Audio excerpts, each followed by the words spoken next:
Il y a presque un proverbe qui se dit dans le business en ligne au niveau de la réalisation du business plan. C'est que les seuls chiffres qui sont bons dans un business plan, ce sont ceux qui se trouvent en bas de chaque page pour les numéroter. Tout le reste est en fait provisoire, est en fait faux, et créer un business plan peut varier et c'est surtout compliqué. C'est un document assez conséquent, assez lourd, assez épais à créer, qu'on vous demande souvent si vous êtes créateur d'entreprise, si vous êtes suivi par des entrepreneurs, par des chambres de commerce, par par des pépinières d'entreprise, par ce genre de secteur. Et donc ici le business plan peut déjà vous bloquer, vous pouvez déjà vous demander quoi remplir dans les différentes cases parce que vous n'êtes pas sûr de vous, parce que le business plan est quelque chose qui est une théorie et qui n'a pas encore été mis en pratique sur le terrain. Donc pour faire un business plan parfait qui ne vous demandera pas trop de temps, j'ai ce super bouquin à vous proposer qui s'appelle Votre plan marketing en une page de Alan Dib, qui est vraiment simple, qui vous donne vraiment d'excellents conseils pour faire, voire pour revoir simplement ce qui va ou ce qui ne va pas dans votre business plan et pouvoir l'adapter. C'est ce qu'on va voir dans cette vidéo. C'est parti.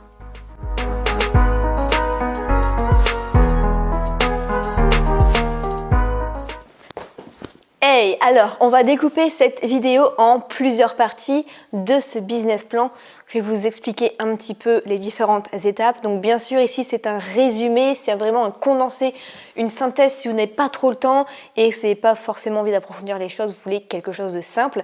Cette vidéo est faite pour vous, donc on va voir vraiment les différents plans du business model ici, de la stratégie marketing en une seule page. Donc c'est parti. Alors le premier point ici, c'est le marché cible, c'est-à-dire à qui votre offre va s'adresser. Donc voilà, prenez en même temps ce business plan, essayez de réfléchir un petit peu à ce qui vous vient. Votre marché cible, c'est un peu votre avatar client. Est-ce que vous adressez plutôt aux hommes, aux femmes, aux étudiants, à ceux qui recherchent du travail, à ceux qui sont chefs d'entreprise? Quelle est vraiment votre cible? Quel est l'âge, le sexe? Quelle est la profession? Est-ce que c'est quelqu'un qui est marié, qui est célibataire? Ça, faites en fonction de vraiment de votre avatar client, si c'est important ou non. Mais voyez un petit peu ça. Et votre marché cible aussi, c'est d'identifier un petit peu votre spécialité. Ok? Donc peut-être que vous êtes dans le e-commerce en général, mais vous ne savez pas trop comment vous spécialiser. Parce que là, plus les années passent et plus il va falloir se spécialiser. Être tout court dans le e-commerce n'est pas suffisant. Être tout court dans le développement personnel, ce n'est pas suffisant. Être tout court même dans la confiance en soi, ce n'est pas suffisant. Il va falloir vraiment se spécialiser au maximum. Par exemple, vous adorez la photographie et vous ne savez pas vraiment dans quoi vous spécialisez. C'est-à-dire que vous faites un peu de tout jusqu'ici. Vous faites des photos de portraits, vous faites des photos de famille, vous faites des photos plutôt artistiques aussi et vous faites aussi des photographies de mariage. Donc demandez-vous qu'est-ce qui vous plaît le plus et vers quel type de clientèle vous préférez vous adresser. Qu'est-ce qui vous fait le plus kiffer, mais qu'est-ce qui vous rapporte le plus aussi financièrement? Et c'est un mix de ces deux-là qui va faire en sorte que vous allez trouver votre marché cible. Et pourquoi ici c'est important dans ce business plan? C'est-à-dire qu'en se spécialisant, vous augmentez vos prix.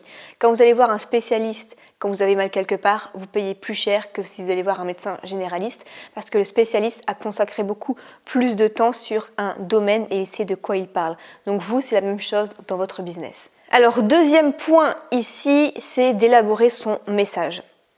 Donc son message, c'est-à-dire deux questions en fait que j'ai à vous poser. C'est pourquoi les clients achèteraient-ils ce produit ou ce service que vous vendez? Et deuxième question, pourquoi est-ce qu'ils achèteraient à vous?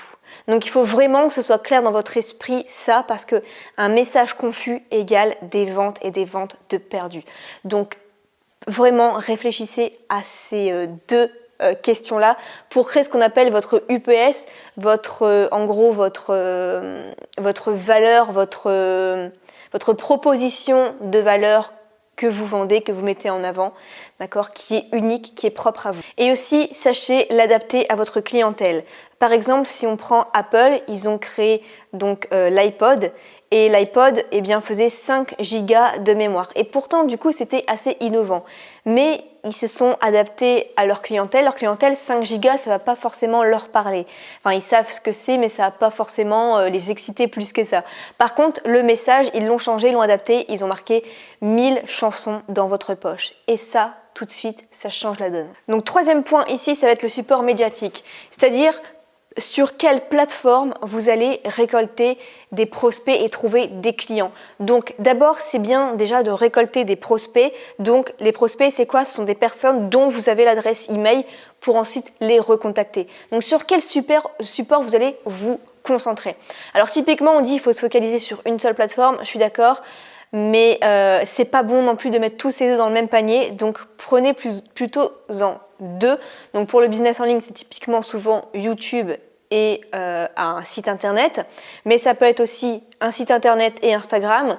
Bref, choisissez sans deux majeurs où vous allez récolter les adresses email des personnes pour pouvoir après les recontacter avec un autorépondeur et leur envoyer des propositions commerciales.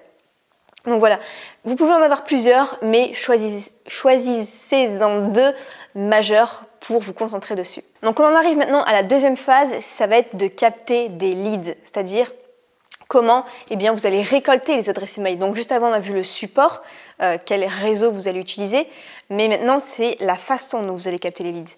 Pourquoi les gens vont s'inscrire sur votre... pourquoi les gens vont s'inscrire en donnant leur adresse email à vous. Donc pour ça, typiquement, quel cadeau vous allez offrir en échange? Ça peut être un livre e-book, ça peut être une formation offerte, ça peut être un webinaire, ça peut être une vidéo, ça peut être un livre, ça peut être un DVD. Bref, soyez un petit peu innovant là-dessus. Alors moi, typiquement, ça va être plutôt un livre audio. Il y a 17 audios avec l'affiliation qu'on peut retrouver. D'ailleurs, je vous mettrai le lien juste en dessous si ça vous intéresse. Ce sera le premier lien juste en dessous. Et donc, essayez un petit peu de voir quel cadeau vous allez offrir. Donc, vous pouvez en essayer plusieurs. J'en ai essayé plusieurs vraiment depuis 5 ans. Et ce dernier ici que j'ai testé, c'est vraiment plusieurs années en fait, d'optimisation, de recherche, de tests, etc. Donc, voyez un petit peu un premier truc, voir si ça marche et adapter sinon par la suite. Ensuite, le processus d'après, ça va être de fidéliser les leads. Donc, en gros, que les personnes où vous avez capturé leur adresse email entendent parler de vous. Donc typiquement, ça va être de créer souvent un autorépondeur, une séquence d'emails automatique, c'est-à-dire que quand la personne s'inscrit pour recevoir son cadeau, après elle va recevoir un email de bienvenue. Le lendemain, elle va recevoir un email qui lui propose peut-être un webinaire. 3 jours après, ça lui propose peut-être un code de promotion pour votre formation. 10 jours après, c'est peut-être de proposer un coaching avec vous.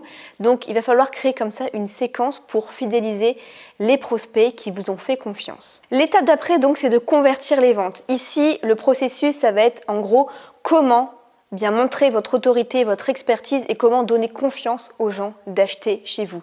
Donc ça peut être de faire plein de contenus gratuits comme cette chaîne YouTube, ça peut être de créer un blog, ça peut être de faire des articles invités, ça peut être de donner des conférences, ça peut être d'écrire un livre. Il va falloir vraiment donner cette confiance envers les gens. Donc comment vous allez pouvoir faire ça dans votre domaine? Alors je vous donne quelques astuces ici. Déjà numéro 1, d'avoir un site internet, d'avoir dessus les mentions légales, les conditions générales de vente, votre numéro de SIRE, etc. Donc déjà ça de base parce que croyez-moi que les gens recherchent beaucoup là-dessus.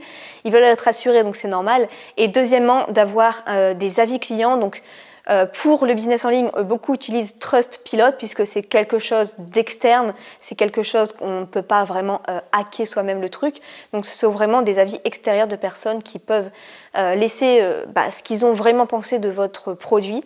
Et donc du coup, quand les personnes recherchent avis et le nom du produit ou le nom de l'entrepreneur, ils tombent sur ça et du coup, s'ils voient qu'il y a 50 personnes qui ont laissé 4,5 sur 5 au niveau des étoiles pour les avis, ça les rassure pour passer ensuite à l'achat. Mais ça peut être aussi des témoignages clients, ça rassure beaucoup. préférez les témoignages vidéo que les témoignages écrits. La troisième phase, on commence par comment donner une expérience client qui est unique. Comment vous allez faire? Peut-être que ça va être dans votre email de bienvenue, peut-être que ça va être de leur offrir un cadeau chez eux, ils ne s'y attendent pas, peut-être que ça va être d'offrir un bonus supplémentaire, peut-être que ça va être de répondre à leurs questions en 24 heures. Qu'est-ce que vous allez offrir d'unique que les concurrents n'offrent pas? Donc là, on arrive au 8e point, ça va être d'augmenter la valeur à vie du client. Donc comment faire en sorte qu'un client qui a acheté chez vous, eh bien, il achète de nouveau dans le futur. Moi, pour ça, par exemple, je propose des coupons de réduction à ceux qui sont déjà clients chez moi. Donc je lance une nouvelle formation et parallèlement, je vais envoyer un email pour dire « vous êtes déjà client chez moi, donc voilà, je vous offre 10-15 € de réduction pour cette nouvelle formation ».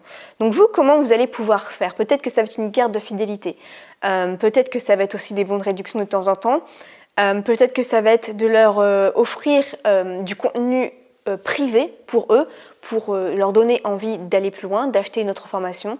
Peut-être aussi que ça va être de faire de l'affiliation.